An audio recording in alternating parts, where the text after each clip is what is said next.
imagine that you're sending a grounding cord down from your heart center through the bottoms of your feet all the way down to the center of the earth.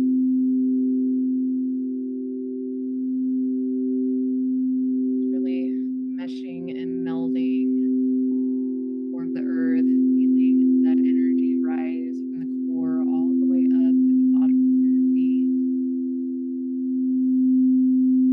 Comes up into your heart center, relaxing and releasing.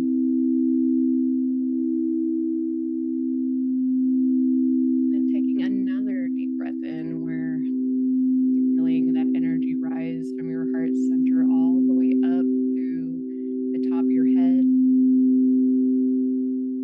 Just shooting a light beam or cord all the way through to the universe where you connect with source, whatever that is for you. Just feeling that energy flow down through the top of your head all the way into your heart center where it's mixing and melding with Mother Earth's energy.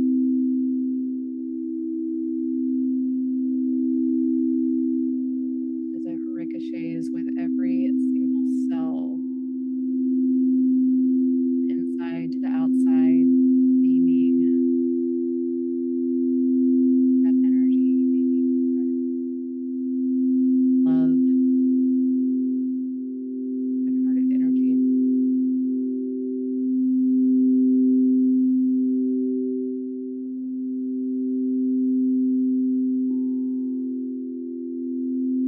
And background's a little bit louder. Sometimes happens with Zoom. It's always fun.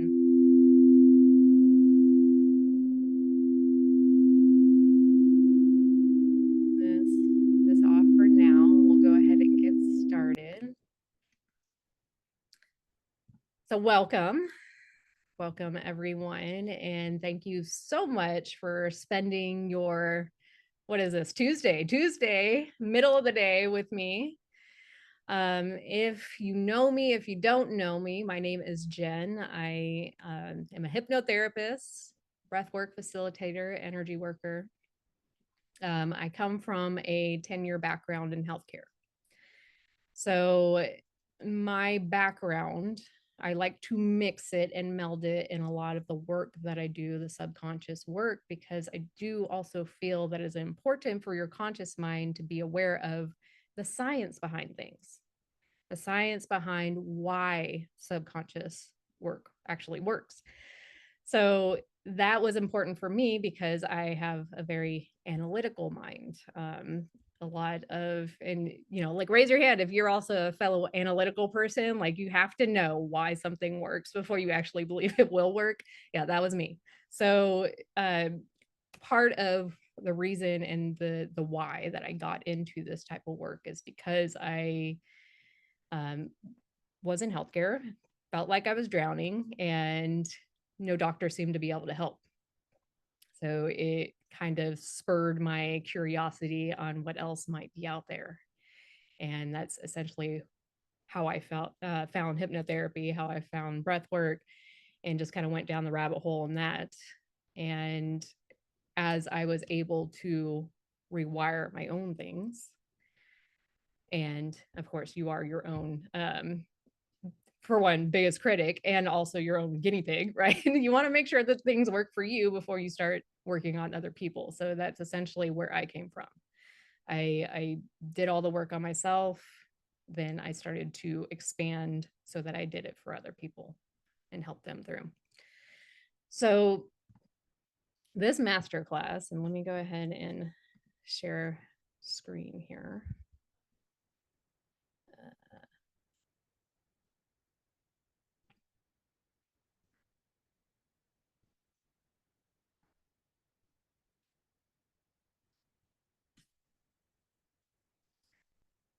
So hopefully this is coming up okay for you guys.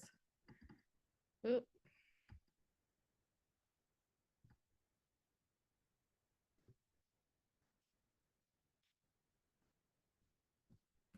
So this master class, The reason I am doing it is because I feel like this is the perfect time, the most perfect universally, cosmically, and energetically, the most perfect time to look at the inner wirings of your world, because we are doing a lot of releasing right now, a lot of karmic layers that are being released, which means that not only is it the most supportive and interesting time to rewire, but it's also a lot of dropping the old paradigms, dropping the old wiring, conditioning. So it is the most supportive, absolutely the most supportive time to rewire. So why might you be here? And let's see if this works. That worked. Okay, good. Why might you be here? And this is just kind of a rundown of what we're going to be covering today. This is going to be a 3-day class. So day 1, we're going to talk about why you're here, the science of belief, because again, analytical people out there, we got to know exactly why this stuff works. The real reasons you feel stuck, how beliefs are formed in the first place, and then we're going to talk about your body, how it is also the subconscious mind, and what happens when you rewire. So why you're here? Because maybe you know there's more available for you. Maybe you feel blocked despite everything you've been doing, all the mindset work, all the energy work, all the, whatever. Or you're really ready for a deeper rewiring and bringing yourself in to alignment.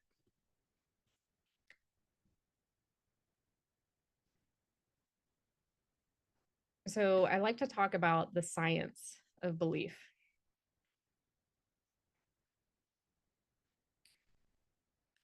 Now, the science of belief is basically saying that your mindset shapes your reality. It shapes everything that's going on outside of you. This is, at its core, the belief is more than just a thought you hold. Like, it's a neurological and energetic pattern that influences how your brain, your body, and emotions operate in real time. And the reason for this is because your mind, your brain, it works on efficiency. Every time you think a thought or experience something, it is going to form what's called a neural pathway, a neural connection.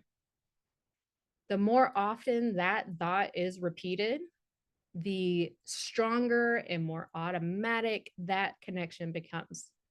So if you have a certain thought you believe, and or a certain thought that you have, and you have it over and over and over again, that neural pathway becomes like a superhighway. So combined with that pathway and the repetition of the thoughts, it creates a program. Think about it as a program that you program on the computer. Like, I've never been really good at computer programming, admittedly, but I remember in high school, I was in, I don't know what the class was called, like it was C++ or something like that, where you're trying to learn how to create a program where it's like the little hangman, and you got to, make it like put a part on every single time you get a wrong letter, right? I could never get past that part. I don't know about y'all, but like I could not get, I couldn't program, but that doesn't mean I can't program minds. So don't worry about that.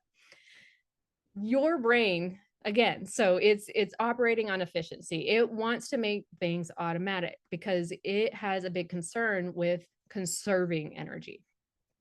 So the more that it can create something automatic, the less energy it's going to take to do a day-to-day task. Like think about brushing your teeth when you're a kid. Like you're sitting there, like your mom and dad's like watching you, making sure you get every single tooth. You get the front, you get the back, you get the sides, you're hitting every single thing. You're doing it for long enough. And like at that time, it seems so nuanced and takes so long. And I don't want to do this, right? But think about it now. Like we do not actually think about brushing our teeth unless like we're actually telling ourselves to think about it. But like this is an automatic thing that we do hopefully twice a day, but we, like it's something we do every day. We just automatically get up, grab the toothbrush, and like not even thinking about it. It's not within our conscious mind. So our subconscious mind is creating a pattern. It's creating a operating system, a program. So if you grew up believing maybe I have to work hard for the money, or I have to work hard to be worthy, even, your brain is going to default to stress, to overworking so that you can prove your value. If you're told something like, something that I was told when I was a kid, that money doesn't grow on trees, like you'll subconsciously filter out opportunities that don't feel realistic because we know that money doesn't actually grow on trees. Like that's not a realistic thing. So anything that doesn't seem realistic to us, like opportunities, job wise, like, or they won't feel safe, essentially. So your beliefs literally become the filter, the program through which you see the world, for how you experience reality. It's like putting like a prescription on the glasses. Like you're only going to see through that specific prescription. It's also the reason why two people can have two totally different perceptions on some event that occurred, right? Like especially political, like that's a big thing right now. Like we'll see our leaders doing certain things, and one side's going to see it this way and the other side's going to see it that way. So when it comes down to the brain, like all of this is taking place in what's called the reticular activating system, or RAS for short. And I'm going to call it RAS because it takes a long time to say reticular activating system and can't say it all the time. It's hard to say like 3 times fast, but it is based on your belief systems. It's essentially this little bundle of nerves that is in the base of your brain stem, and it acts like this gatekeeper. Like it filters the information that you're taking in from your world, from your subconscious, from all your senses, and it decides what is actually important, what to bring to your conscious awareness. So the wild part is the RAS doesn't filter for truth. It filters to, again, what you believe is important, what you were programmed to think, conditioned to think. So if you have a belief that I'm always going to mess things up, or it's going to be hard, your brain is going to subconsciously highlight every single mistake you've made and downplay your wins. So who here has a hard time thinking like, oh dang, I did that, that was awesome, like I accomplished that, right? We downplay our wins. Or like think about a report card that we had as a kid, and we had all these A's and then we had that one C. Well, what do you focus on, right? So if you start to change and rewire things, you change your world, you start to say, maybe I attract aligned opportunities your brain will start picking up on more possibilities, more open doors, more things around you, these synchronistic connections, these new possibilities. Like, that's exactly why shifting your beliefs literally changes what you see and experience. So I like to talk about the placebo effect, because again, like, our beliefs, they have a direct effect on our body, like on our actual biology. So we all, I mean, I'm pretty sure like everybody knows what a placebo is, but it's essentially like it's the sugar pill, right? Like, it's countless clinical trials that have tested their drug and a placebo against each other, so that, you know, when a person believes that they're receiving a certain treatment, even if it's a sugar pill, like, their body is responding and creating the chemicals as if it's taking that pill, like if the treatment were real. And like, what's the funniest thing to me is, like, these drug companies, like, they literally only have to have, like, when they're beating out, like, in releasing a drug to the world, like, the drug has to beat out the placebo by like 0.1%,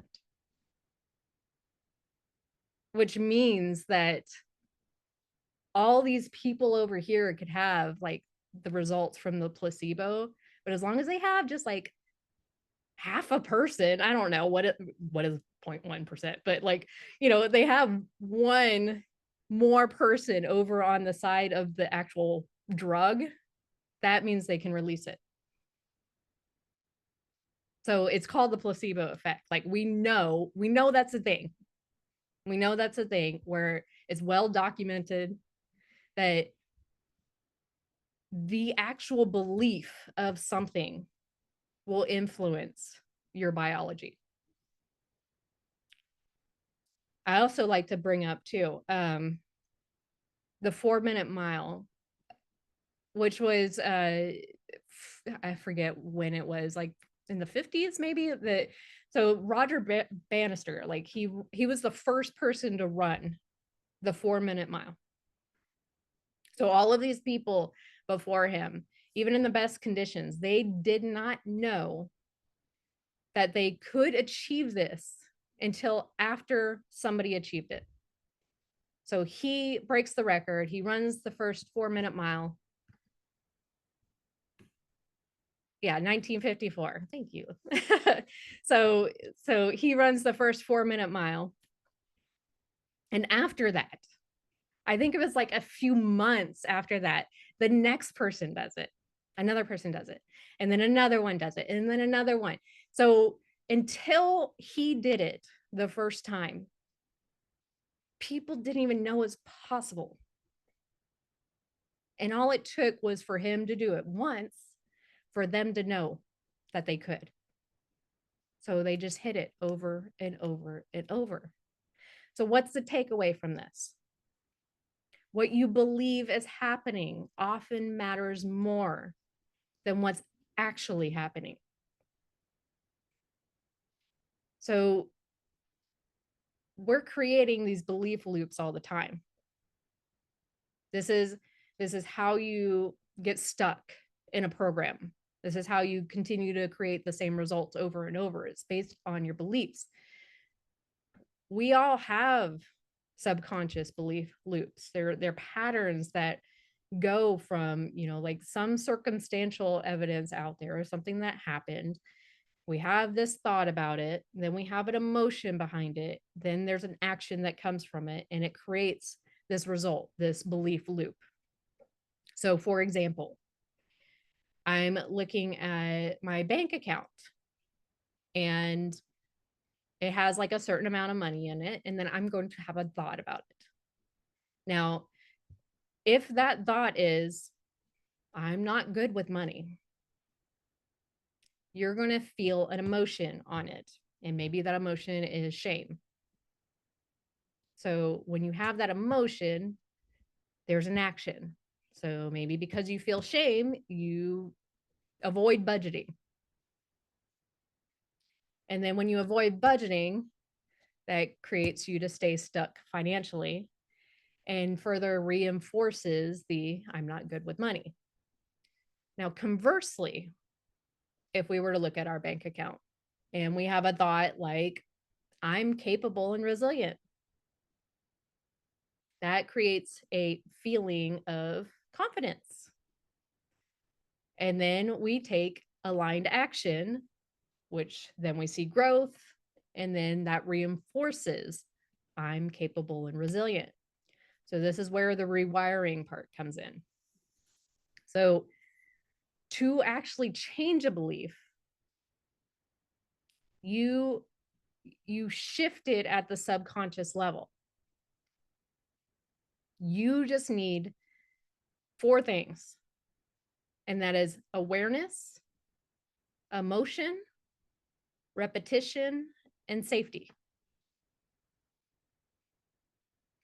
Now, awareness, like that is probably the biggest thing, because how we're living right now is a very autopilot, automatic, like we're just, being driven by our subconscious. Like, again, the brushing your teeth, we are not aware that we are brushing our teeth. We're just doing it, right? So this is how our thoughts are running through our head. We have somewhere around like 80,000 thoughts that run through our head every single day. And we're not paying attention to those. And maybe like we have some where we're like, that was a bad thought. Like, I don't like that one. But for the most part, we're like not even aware of all of these thoughts that are going on.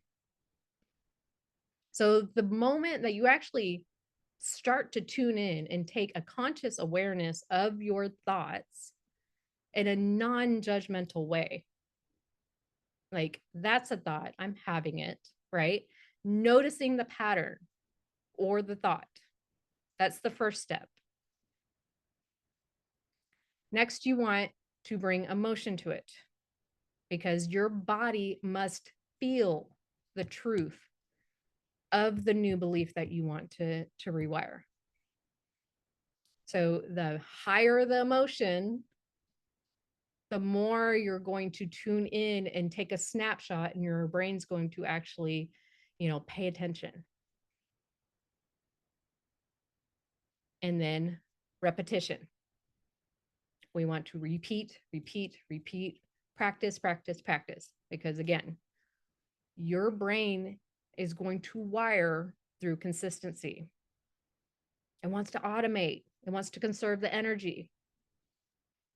So the more that you do it, the more it becomes automatic and autopilot. And then safety. Safety is a big one, because we cannot rewire in a fight or flight state. Your nervous system must feel regulated enough to receive this new truth. So no change is going to happen when you're fighting for survival. You have to be regulated in your body. So that's exactly where tools like, hypnotherapy and breath work and somatic release, those come into play. And that is because they're actually bypassing the critical factor of the mind. It lets you imprint your new beliefs directly into the subconscious layer and the energetic body. So the real reason you feel stuck. So we touched on this a little bit, is because we're being driven by our subconscious. Your subconscious is your beliefs, and your subconscious mind are the driving factor, but behind everything that we do, like everything we think, we feel, we act, we behave. And it's 95% of our behavior is driven by our subconscious mind. So what does that mean? Like 5% is the conscious. That's where you're like trying to manifest stuff that you want or get things or goals or, what you believe that you're worthy of. But let's get real. Like if you're feeling stuck in your business or your healing or your relationships or your finances or, even your purpose, like it's not because you're lazy or broken or missing some strategy. The real reason you feel stuck is because there's a disconnect there. There's a disconnect between your conscious desires and your subconscious programming. So you want to grow, you want to show up to receive more. But if your subconscious is screaming, it's not safe, then guess what? So if your subconscious is running the show and your conscious mind, the parts, again, that's setting your goals, making your vision board, saying your affirmations, right? Like it's only responsible for the 5% of your daily behavior. And the other 95% of your subconscious is made up of your childhood programming and conditioning and traumas and unprocessed emotions and your societal imprints and limiting beliefs around worth and safety and success and love, right? So that means if your subconscious believes that success means burnout, or if I put myself out there and I shine, I'm going to be rejected, or it's not safe to be visible, or money causes conflict, or here I can't have money and health and love at the same time, no matter how hard you try. You'll sabotage and shrink and freeze. And it's not because you're weak. It's because your nervous system and your inner wiring is trying to protect you. Like that's all it cares about. It doesn't care, if you're loved and having a great life and, like you're fitting in the skinny jeans and, like it doesn't care about any of that. It just cares about from day 1 to 2, am I going to survive? So when your nervous system is dysregulated from like, the stress of everything, the notifications, the screens flashing in front of your face and the trauma and constantly being on, your body does not give a crap about growth. It's only going to care about survival. So instead of expanding, it's going to overthink and shut down or numb yourself out or, procrastinate. Oh, you're only seeing the first page?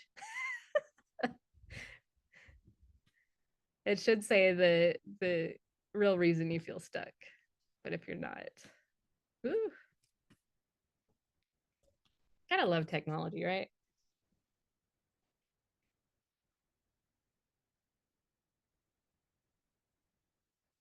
Are y'all seeing the real reason you feel stuck?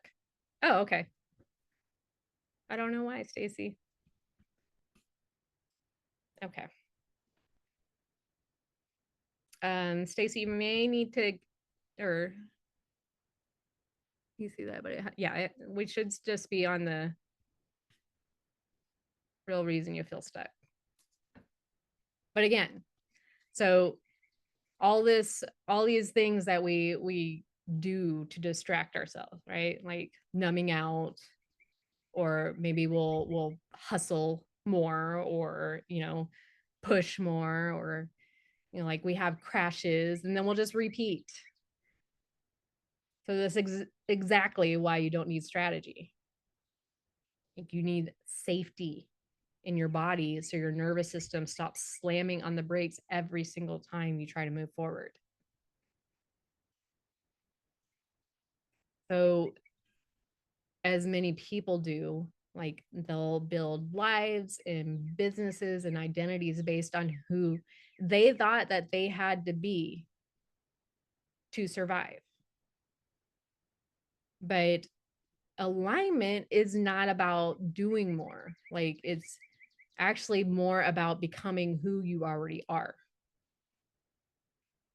So if you're stuck, it's probably because you're trying to operate like someone else, like you're looking at somebody else's strategy and you're trying to copy that, and your soul is not aligned with that. Like you're overriding your inner intuition. Like it doesn't vibe with you. Or maybe you're completely disconnecting from your joy and your creativity and your aliveness. Or you're holding on to outdated programming that is no longer matching your frequency. So, this is essentially your soul saying, this version of success is not working for me anymore. And you're being invited into deeper integrity. So, you're not stuck because you're weak. Again, like this is, you're stuck because you're outgrowing the version of you that got you up until this point. So I like to say stuck is a good thing. It means you're growing. So when we look at how beliefs are formed,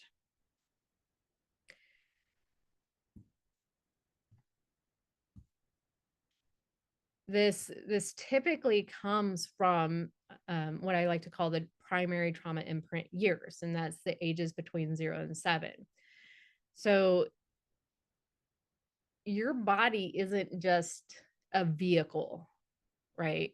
It's not just like this little meat suit that just gets you from point A to B, right? Like it's a living record of every single experience and your emotions and your beliefs and all of the trauma that you picked up on the way. So while your conscious mind may move on or rationalize what happened, your nervous system, your cells, your fascia, your muscle memory, they're all going to hold on to those imprints. So that's what we call somatic memory. It's very, very real.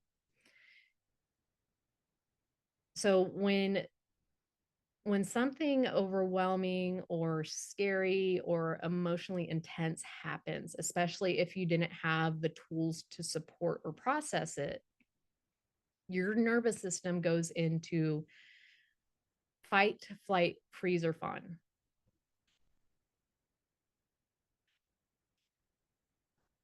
So if the trauma is not fully processed, your body locks in that response as a pattern. So later, even when those, small triggers, like it's not the actual like same event that's happening, but something that's kind of like a little bit like it can reactivate that stored survival response, even if the current situation is totally safe. So think about it like, let's say that you had this red car and you got in this huge accident. And so every time you see a red car, you think about that accident again. And what's funny about the brain is like it'll take even like smaller things. It builds upon itself every single time that it happens. Like maybe first it's like a red convertible that you see, and then it's just becomes every red car that you see, and then it starts to become like just the general car that you see. Like little tiny things just create that trigger response. So that's why you might feel anxiety and you don't even know why. or your heart starts to race around people that you perceive to be authority figures, or you freeze before public speaking or launching something, or you get emotional for no reason, even though that event, the original event, happened years and years and years and years ago. Like, your nervous system is not going to operate on logic. It's operating on sensation and memory. So we're holding all that in. Like, it's stored in our fascia and the connective tissue. Well, it is the connective tissue, but the connective tissue that wraps around every single organ, every single muscle, every bone. Like, it's also incredibly sensitive and has memory like properties. So when you experience emotional pain or stress, your body may clench or tighten, or you may hold your breath. Or like me, I was breathing way up in my chest. Like, it's never released. These patterns become this chronic holding pattern. So that's why, someone can have like a lot of women have really tight hips from unprocessed grief, or you clench your jaw, clench your teeth from repressed anger, or you have digestive issues from chronic stress, or lower back pain connected to feelings of instability or lack of support. So this is scientifically researched. Like, you can hold on to emotional energy and even pass down that trauma through generations.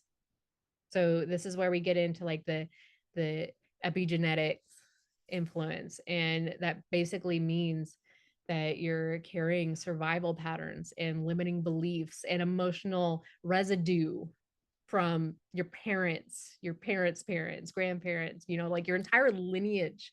And it actually goes back 14 generations. So this is something that it's called the cherry blossom study, that was studied on mice. And I won't say that this is actually, very ethical, but they had this mouse that they would spray cherry blossom spray. And when the mouse would smell the spray, they would give it a shock. So the mouse, like, went along, had babies, and then they took the baby and just sprayed the spray, but they didn't shock it. But the mouse recoiled and reacted like as if it was about to get a shock. So they tested this with baby to baby to baby to baby. So that's where they came up with 14 generations of this trauma is remembered. Oh, hey, is remembered through the cells. So again, that residue, if those energies were never healed in generations before you, or even expressed, this is why you carry those things on and can pass it down to your kids. Like, I really believe like we're all cycle breakers here. It is up to us to be the first in our family to break that cycle, which is powerful and courageous, but also, it can be kind of intense on the body. So one of the fastest ways to tap into your stored emotional memory is actually through your breath. So when you experience fear or trauma, like, or you're in that fight or flight state, like, notice your breath. Like, typically it's becoming very shallow and restricted. Like, your blood flow starts to go down to your extremities because like it's thinking that you got to get out of danger. So you got to react, you got to run or like hide or, whatever your mechanism is for that situation. Like over time, this becomes your default. This subtle pattern of bracing yourself for danger, bracing yourself against life. This is why breath work can bring up, intense emotions. It's opening that vault. It's like shaking up the Coke bottle so all the bubbles can be released. Like your body is saying it's safe to let this go now. And that's why we shake and, cry and all that stuff. So the bottom line with that, like your body does not lie. It remembers what your mind is trying to forget. But it also knows how to heal itself if you listen.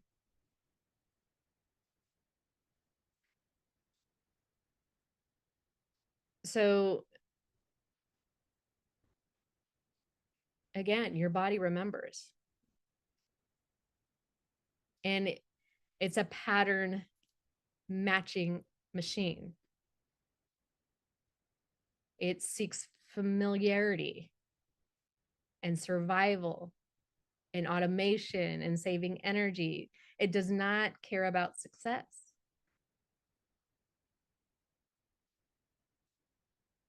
So if you're living in survival mode, you're going to stay in survival mode until you learn to rewire it. It's going to filter your reality based off of that survival mode to match your beliefs unless you rewire it. Your emotions, if they're not expressed, they become stored in the body. If you've ever read the book, The Body Keeps the Score. Like, this is where digestive issues and diseases and aches and pains and even, like the big C word, like these all come, they're coming from repressed emotions. Because we're all told and conditioned, like, don't let people see you cry or stop crying or, stop screaming or, you're being too loud, right? Like, we're conditioned from a very young age to shut it down, stuff it down. And so when we're feeling triggered by something, it's a signal. It's a signal that there's something unhealed there. There's an emotion or a trauma that deserves to be released. And symptoms, when we're having these symptoms that, like we generally go to the doctor for, right? They're signals. They're not problems. They're our body trying to tell us something is wrong, that there's something deeper going on. So my quarrel with the healthcare medical system was that we're treating the symptoms. We're not looking at the actual root of why we're having these things happen. We're just throwing drugs at it. And that's another reason why I was having symptoms, because this wasn't aligning with like me anymore, because I saw from the inside how much it was about numbers and money. They don't want to heal you, because if you're healed, you're not a customer anymore. So what happens when you rewire? your results will come easier and faster. Confidence starts to become natural. Physical symptoms lessen or resolve. And most people don't realize this, but the way you, again, feel and react and show up in relationships and business and in your body, it's all running on that internal script. And so again, that internal script, 95% of it is subconsciously written. It's automatic. So when we talk about rewiring, we're essentially rewriting the script so your inner world finally matches the outer results that you desire. So your brain, again, so it's made up of billions of neurons, and the connections between them, they're like those little superhighways for thought and behavior, like those neural pathways. So the more that you think a certain thought, like I'm not good enough, or money is hard to make, or it's not safe to be seen, the more that neural pathway gets reinforced. So when you rewire, you're going to interrupt those loops. You start to introduce new thoughts and new behaviors and responses, and you strengthen a new circuit through repetition and emotion and embodiment. And that neural pathway starts to become bigger in the way that you actually do want to go. And the ones where you didn't want to go start to, lessen and become these little dirt roads, right? So over time, the brain is going to begin to default to the empowering thoughts and the being more grounded in the expansive patterns, like not those fear-based, the survival ones.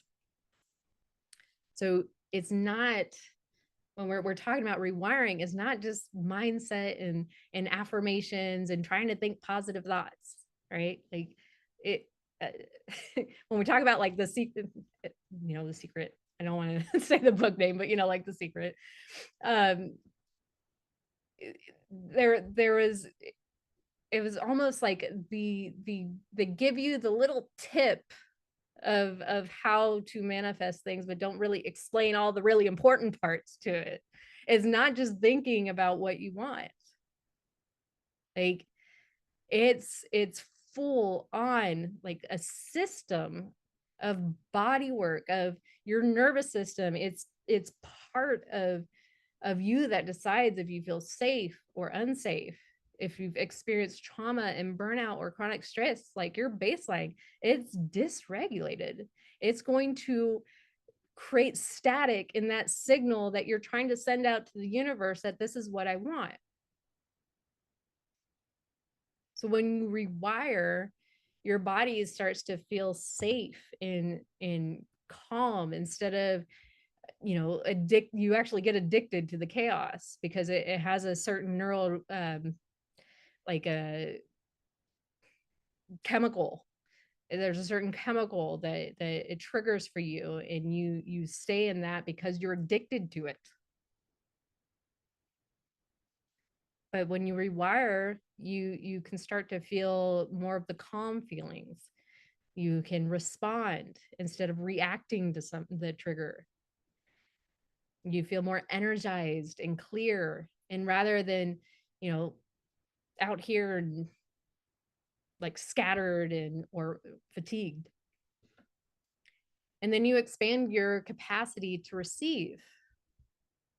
Like you're allowing the love and money and visibility and peace and whatever it is that you want to start to flow in instead of repelling it. So most people, they're trying to change their habits or circumstances, but if their identity hasn't changed, maybe they'll get, the result that they want, but it's not going to stick. So rewiring is going to, it works on that identity level.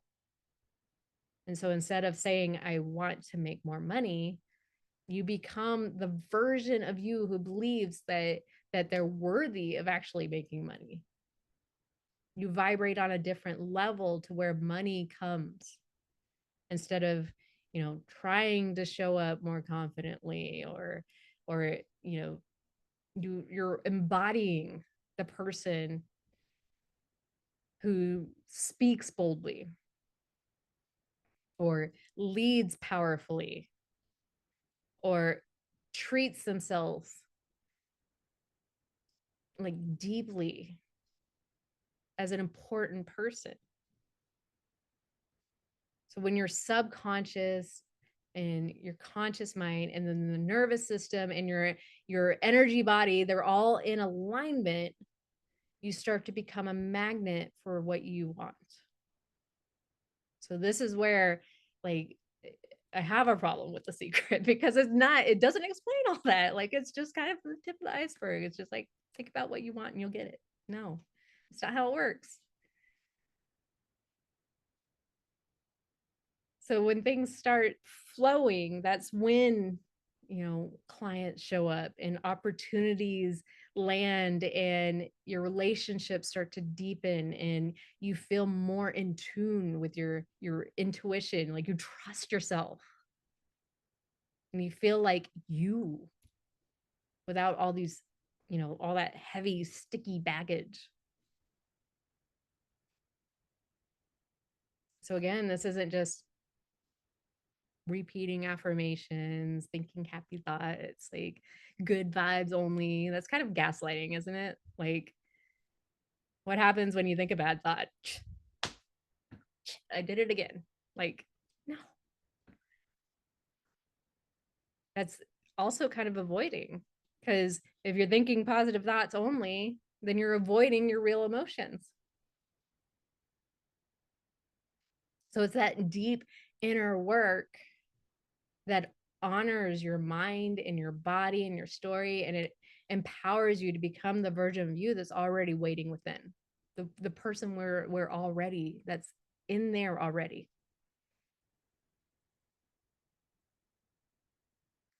So we get to rewire from the root.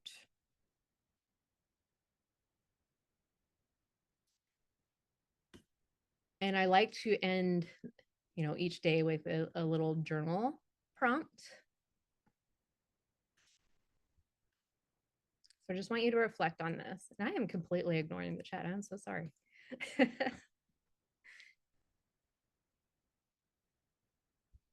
Yeah. Yeah, and soul awakening, like we're all awakening right now. And it's just, that's why I just love this. It's such a magical time.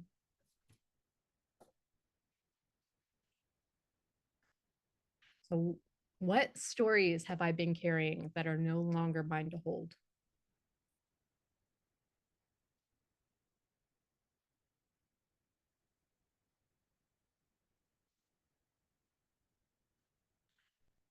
Really think about this.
Yeah, Shady, that's important. How success is viewed. So you get to determine what success means to you.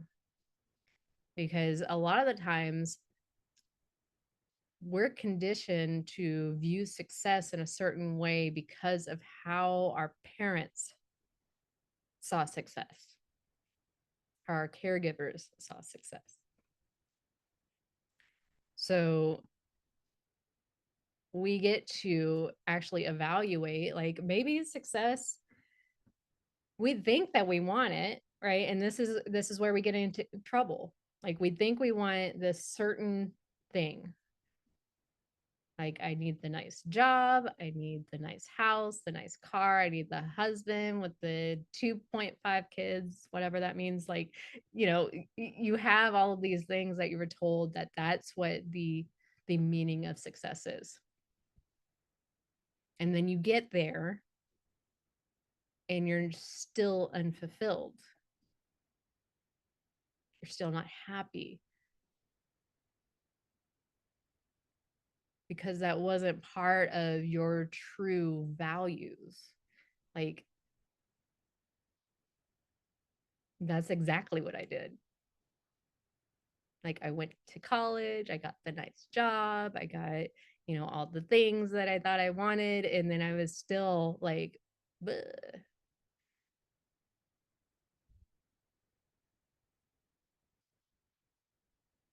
And so I went seeking other things. And then I got to realize that I don't give a crap about all that stuff. I just give about the people that are around me.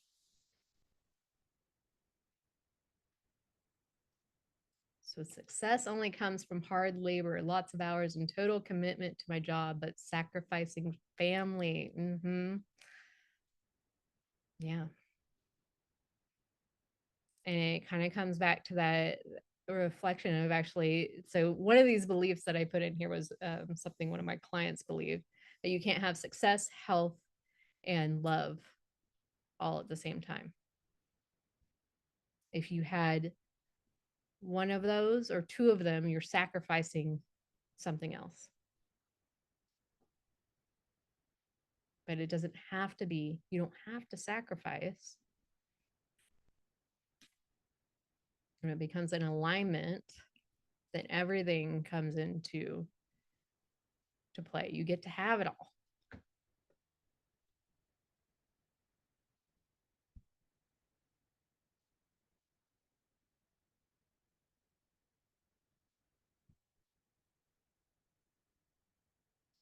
I'm sorry, that was Sherry that said that about the presentation screen earlier, not Stacy.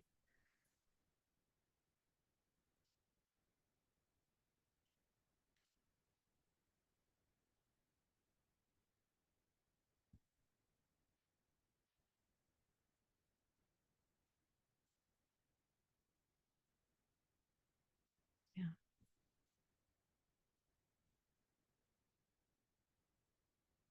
So as we start to wrap up here, does anybody have any questions? And I'll go over what we're going to go over for day 2 as well. Is there anything coming up?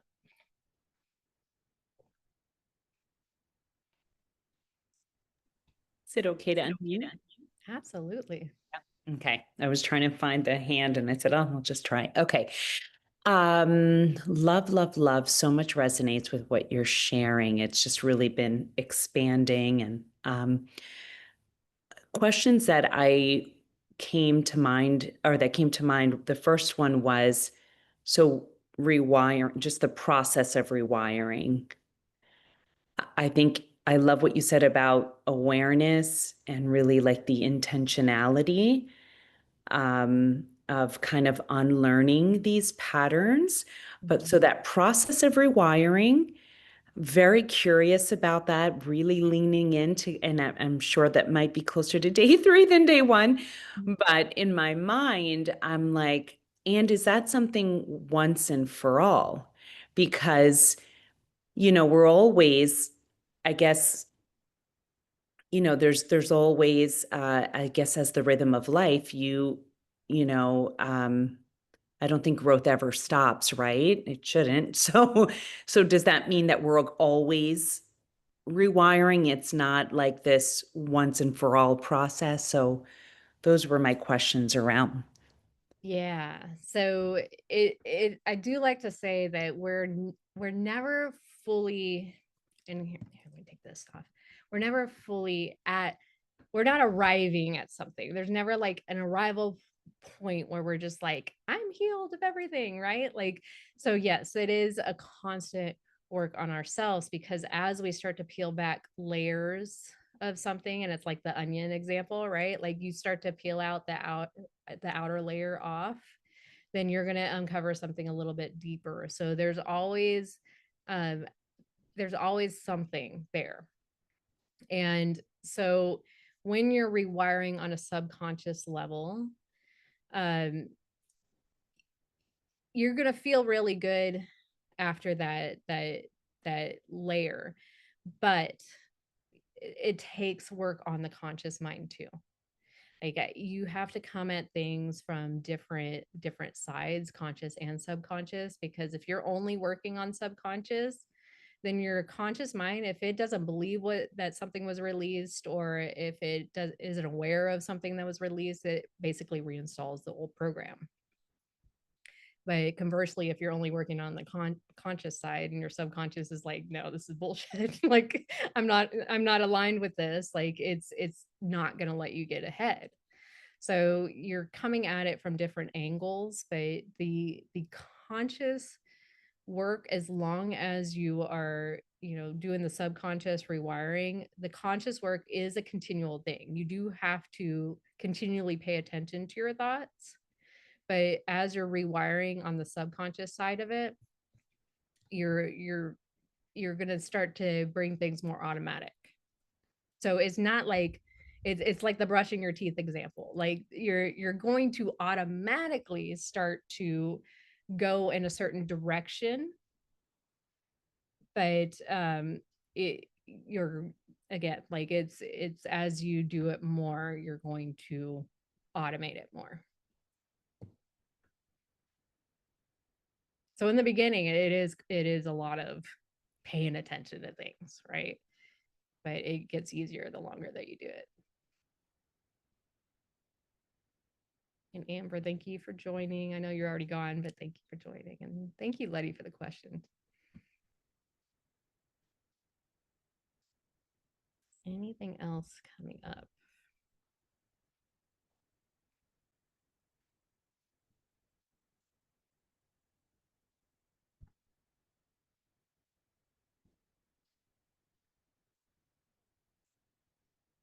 And I guess I'll reshare for this part. So we're going to look at day 2 as well, like what we have going on for the next day or two. So tomorrow we're going to talk a little bit about, emotional energy and the triggers, healing the triggers. Um, we'll do um, we'll do some exercises where we're also going to look at like the stored emotional energy, like why they create stuck results, how to release and rewire. So we'll go a little bit deeper into that, and then our nervous system alignment and why that is the secret sauce. Like it's the where we get our power from.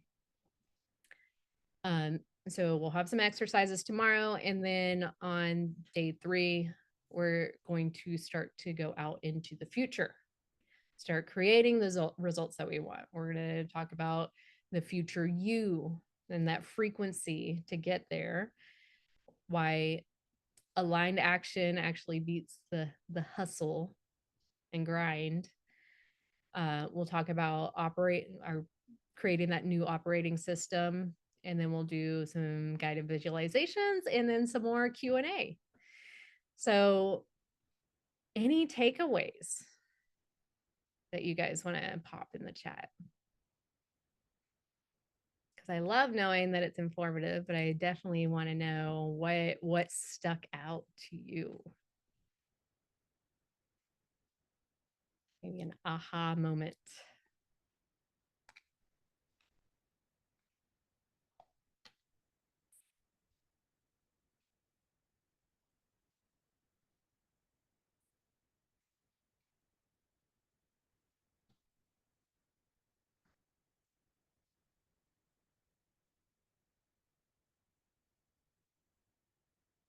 Yeah. Awareness, repetition, and safety. Yeah.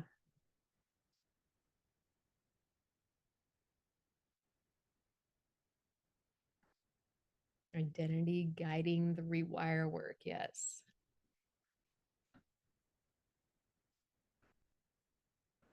Being aware. Yeah. Awareness is the biggest thing that we forget. Like, we forget that all of these thoughts are just automatically like running all the time.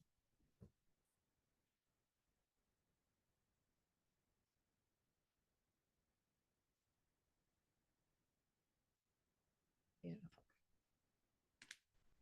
Well, guys, um, yeah, and we can change that. Yes. And again, it's not just like thinking positive, because like there's not a single person in this world that can think positive all the time. Like, I don't care who you are. Like, even if you think positive, like you're gonna have a negative thought, because life occurs, it happens. Like, things, people are gonna die, or things are gonna happen, or like we're gonna have some financial thing that comes about. Like, we're gonna have thoughts about it, and they're not gonna always be positive. So we don't have to beat ourselves up about that. We can look at it from like a, okay, that's a thought I am having. It's like that conscious observer. Like, you're taking yourself out of your head and like putting yourself back here, and you're like, okay, so this is a thought that I'm having. What's something, another way, a more productive way that maybe I can think about this, or what else might be possible from this, right?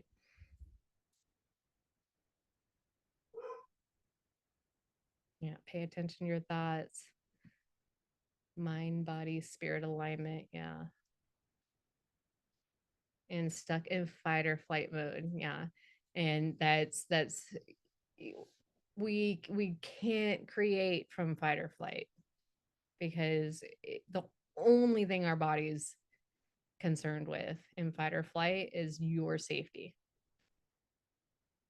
And so it doesn't care about the money or the relationships or the like if you're eating healthy. Like, it's just, it wants to survive.